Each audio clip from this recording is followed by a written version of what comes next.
Instagram ರೀಲ್ಸಲ್ಲಿ ನೋಡಿದ ಥರನೇ ಕಂಬಿ ಕಟ್ಟಿಸ್ದೆ ಇವತ್ತು. ಈ ಡಿಸೈನ್ ತುಂಬಾ ಯೂಸ್ಫುಲ್ ನಿಮ್ಮ ಸ್ಟ್ರಕ್ಚರಲ್ ವರ್ಕ್ಸಲ್ಲಿ.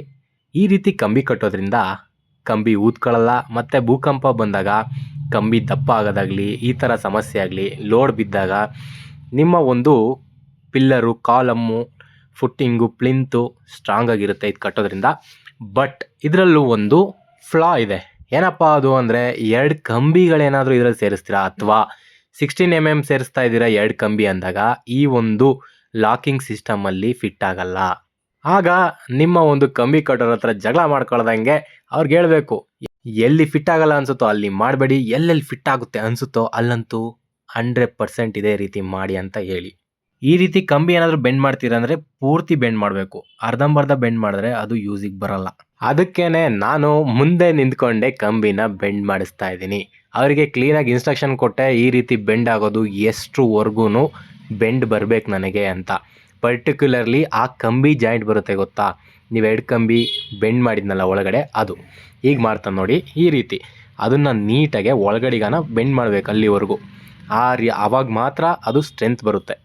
ಬೇರೆ ಕಂಬಿ ಕಟ್ಟೋರ ಹತ್ರ ಇದನ್ನ ಮಾಡಿಸ್ಕೊಳ್ಳೋದು ಎಷ್ಟು ಕಷ್ಟ ಗೊತ್ತಾಗೋರು, ಅವ್ರು ಒಪ್ಕೊಳ್ಳೋದೇ ಇಲ್ಲ ಮಾಡೋದಕ್ಕೆ. ಯಾಕೆ ಅಂತ ನನಗೂ ಗೊತ್ತಿಲ್ಲ, ನೀವು ಕೇಳಬೇಡಿ. ಒಂದು ಕಾರಣ ಅಂತೂ ನನ್ನ ತಲೆಗೊಳಿಯೋದೇನಪ್ಪ ಅಂದರೆ ಎಕ್ಸ್ಪೀರಿಯನ್ಸ್. ಈ ರೀತಿ ಕಂಬಿ ಬೆಂಡ್ ಮಾಡೋ ಅಂಥ ಟೆಕ್ನಿಕ್ ಏನಿದೆ ಇದು ಹೊಸದು. ಹಳೇದೆಲ್ಲ ನಿಮಗೆ ಗೊತ್ತೇ ಇದೆ, ಆ ರೀತಿ ಕಂಬಿ ಕಟ್ ಮಾಡಿದವರು ವರ್ಷಗಳಿಂದ ನಡೀತಾನೆ ಇದೆ. ಬಟ್ ಈ ರೀತಿ ಕಂಬಿ ಕಟ್ಟೋದು ಹೊಸ ಟೆಕ್ನಿಕ್ಕು.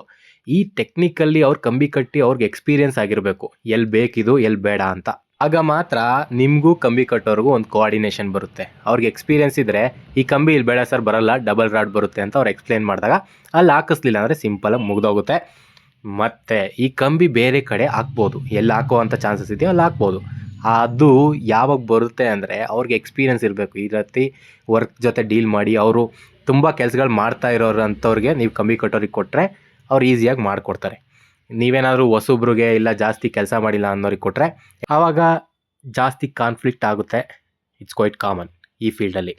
ಡೈರೆಕ್ಟ್ರಿಗೆ ಅಸಿಸ್ಟೆಂಟ್ ಡೈರೆಕ್ಟ್ರ್ ಇಲ್ಲ ಅಂದರೆ ಫಿಲಮ್ ಆಗಲ್ಲ. ಹಂಗೇನೆ ಇವ್ರಿಗೆ ಇದಿಲ್ಲ ಅಂದರೆ ಕೆಲಸನೇ ಆಗಲ್ಲ. ನಮ್ಮ ಇಂಡಿಯನ್ಸ್ ಫೇವ್ರೇಟ್ ಗುರು. ಇವ್ರಿಗಂತೂ ಇದು ಬಿಸಿಲಿರಲಿ, ಮಳೆ ಇರಲಿ, ಬೇಸಿಗೆ ಇರಲಿ ಇರಲೇಬೇಕು. ಏನಪ್ಪ ಅದು ಅಂಥದ್ದು ಅಂತೀರಾ, ಅದೇ ಒಂದು ಬಿಸಿ ಬಿಸಿ ಟೀ. ಬೇರೆಯವರೆಲ್ಲ ಇದಿಲ್ಲ ಅಂದರೆ ಪ್ರಳಯ, ಭೂಕಂಪ, ಸುನಾಮಿ ಎಲ್ಲ ಬಂದರಂಗೆ ಆಡ್ತಾರೆ. ಬಟ್ ನನಗೆ ಸಿಕ್ಕಿರೋರಿಗೆ ಇದಿಲ್ಲ ಅಂದರೂ ನಡೆದ್ಬಿಡುತ್ತೆ ಗುರು ಕೆಲಸ. ಅವ್ರು ಕೇಳಲೇ ಇಲ್ಲ, ನಾನೇ ತಂದು ಕೊಟ್ಬಿಟ್ಟೆ, ಅವ್ರ ಕೆಲಸ ಮುಗಿಸಿ ಹೊರಟ್ಬಿಟ್ರು. ಈ ವಿಡಿಯೋದಲ್ಲಿ ಇಷ್ಟೇ ಗುರು. ಕೆಲಸದ ಫಿನಿಶಿಂಗ್ ಹೆಂಗೆ ಬಂತು ಅಂತ ನೆಕ್ಸ್ಟ್ ವಿಡಿಯೋದಲ್ಲಿ ಹೇಳ್ತೀನಿ. ಅಲ್ಲಿವರೆಗೂ ಸ್ಟೇ ಟ್ಯೂನ್ಡ್. ಬಾಯ್. ನನ್ನ ಚಾನಲ್ನ ಸಬ್ಸ್ಕ್ರೈಬ್ ಮಾಡ್ಕೊಳ್ಳೋದನ್ನ ಮರಿಬೇಡಿ. Thank you.